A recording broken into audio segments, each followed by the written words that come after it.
Hello everyone, in this video I'm going to show you how you can create this text effect in CapCut PC.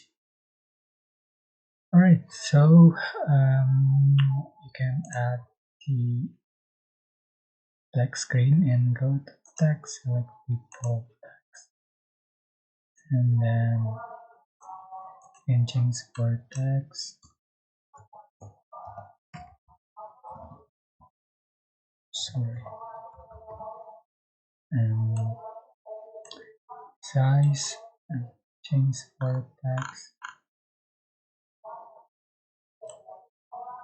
change for the color, and after done, can select the clips, right click, create component clips, and go to effect, and you can select Vibrating a beam supply.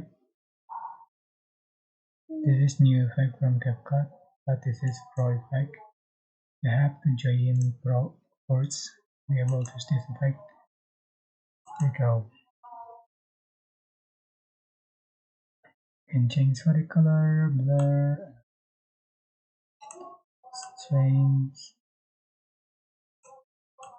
glow, speed.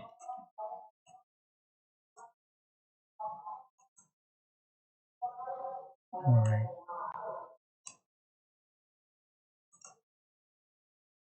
that's it. It's a cool bike, I think, and I hope this tutorial was helpful for you guys. Don't forget to like, comment, share, and also subscribe. Thank you so much.